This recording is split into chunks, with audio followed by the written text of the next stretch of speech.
diversity in mind. So you've never had to create a task force as some other companies have. How do you advise companies who are not diverse to change that quickly and effectively and listen to some of the new voices that they bring in? Yeah, it's a good question, and it's really good to be with you guys this morning for me and midday for you. But I think what we try to do is partner. Like we try to sort of be the example as opposed to sort of preach or scold in any way. I mean, I think that the issues are profound, and so what we think is the best way we can tell you is to show you. And so what we want to do is be active partners for all those networks and all those studios. And be a pipeline for them, right? And so we like to empower our employees, empower the artists that work on our shows, writers, directors, everyone above and below the line to be, to push them forward in their endeavors. And so that's all we can really do. I think there's a really, really interesting time, and I know we'll get to that, but I think this is an exciting time where some change can happen and it can go from moment to movement. So we think we're really positioned to be right there for that. That's really good. Some people, creators, writers, they don't have a chosen one, a King James, a LeBron to their benefit, or a Springhill to their benefit. So what is the best way for some of the up and coming creators, producers, writers, editors, those who are behind the camera but still pivotal roles in these productions, to ensure that they're getting the right funding, the access, and getting their voices heard as they are creating some of these projects and telling stories that often go untold? Well, I think the best way to do it is to just do it, because there is more opportunity than ever and tools that we're doing here, even in this pandemic environment, to create. We're seeing it all the time. There's we have a meeting this week with a young guy who came to fame on Twitter with a video that he did. You might recall this one. A brother named Julian Bass, who is doing his own VFX around Star Wars and Yes. the attention of Bob Iger, right? So it's happening. I always encourage young artists to just create. There are no more gatekeepers. As much as I'm someone that people want to meet and can help push forward a project. The reality is that the heat on those creative endeavors, I'm generally chasing. So I think create your own heat. The tools of the trade are as democratized as they can be, with regard to what it takes to make things and write a script. And this time is an incredibly productive time for artists if they can, dive in, write that script, make that short, whatever it is that they've been waiting to do and waiting for funding on. If you can kind of get that going now, it would be the time. Now, obviously, everything is easier said than done. But I do think that this time is a really, really exciting one for creatives, and I think I always encourage people just to take the first step, and then typically the heat will follow if it's great. Well, I'm super excited to hear what potentially may come from a partnership between Springhill and the meeting with Julian Bass. Amazingly talented and creative, and someone who has used their time during this pandemic to seriously make waves and has done so quite well. I want to talk a little bit more about the funding and perhaps underfunding that's taking place on some of these projects, and whether or not you're noticing a shift, whether that be in the marketing budgets that get allocated to more diverse stories, or whether that be in the production budgets as well, especially amid a time where many studios are looking very closely and perhaps penny pinching on some of the projects that even they're excited about and set to release. Where are you watching that shift, and is there a moment of awakening that is taking place with that regard when it comes to funding? I hope so. I mean, I think that we saw it with Self-Made, Madam C.J. Walker miniseries we did for Netflix, which Octavia Spencer just got nominated for for the Emmy. And look, I think that those stories have a place now. And we're excited to be championing stories like that.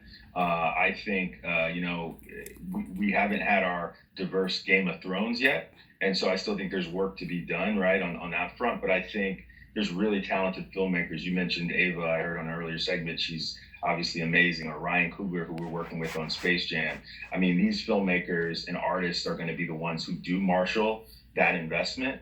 And we hope to be producers that also help marshal that investment. So I think the time is now. I think the stories are, as we know, the stories are plentiful. And so we're excited to take some of those stories. I mean, we weren't the first people to want to tell the Madam C.J. Walker story. A lot of people in the town wanted to, but it's about kind of creating the package that's undeniable to make it happen.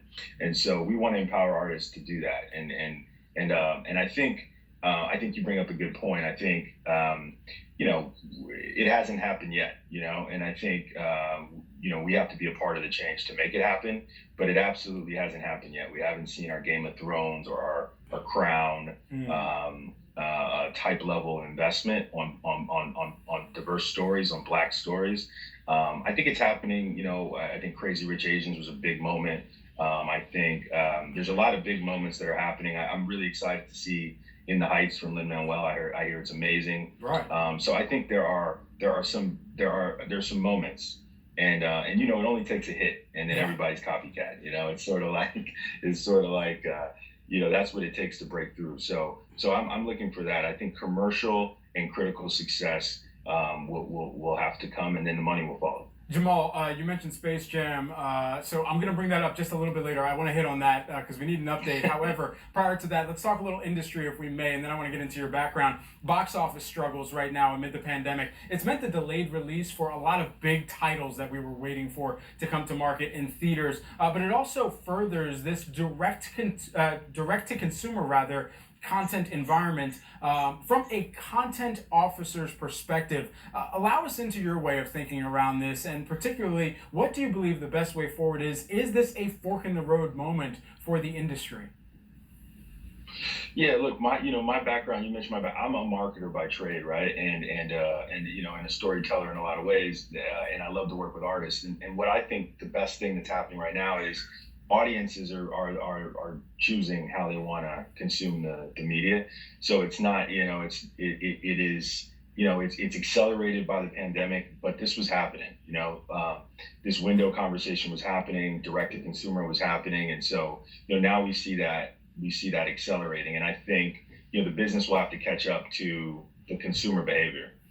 So I think that it's exciting.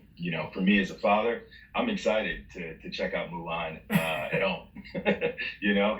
From a safety standpoint, and also just it's exciting to do that with the family. We did it for Hamilton. We'll do it again. Right. Now I think from a creativity standpoint for filmmakers, and it is when you want to consume something on the large screen and you're making it for that format, it's troubling. So we have to figure out ways to protect that. And I think and I think that some films really do belong, in a large format setting, and I think we need to have options for that. Right. And then other films, will go direct to home, and I think there will be sort of a new way forward. So I don't think it's a fork in the road. I think it's I don't think it's a zero-sum game. I think both sides will win on this. I think consumers will win, and then I think the business side will have to shake out with theatrical and the studios. And it feels like this moment is forcing them to the table in a good way. Maybe an HOV lane might be the best way to think about it going forward. There you go. Jamal, while we have you though, since you mentioned Space Jam, basketball fan here, I watched the original in '96 as a 7-year-old. I'm kind of, giving away my age at this point. But anyway, thinking through this 25-year anniversary that it essentially would have come out on, is it still on target for that? As we know, the pandemic, have to acknowledge that has really upended some studio plans around production. Are we still on target for that date? And on the other athletes that could be involved within this, Space Jam 1 had Ewing, it had Bogues, it had Barkley, it had Sean Bradley. Are there any other big names that are going to be joining LeBron James within this?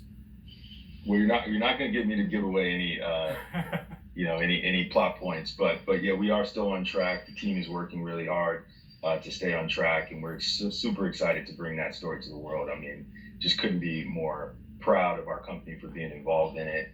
Obviously LeBron is the star of it, and he's fantastic, as you would imagine, and I think it's going to be really, really delightful, and I hope we're all back in theaters to check it out, because I think that'll be a good sign of us getting back to some normalcy in the world. Absolutely. Jamal Henderson, who's the Chief Content Officer at Springhill Company, joining us here today. Jamal, great speaking with you. All right, guys.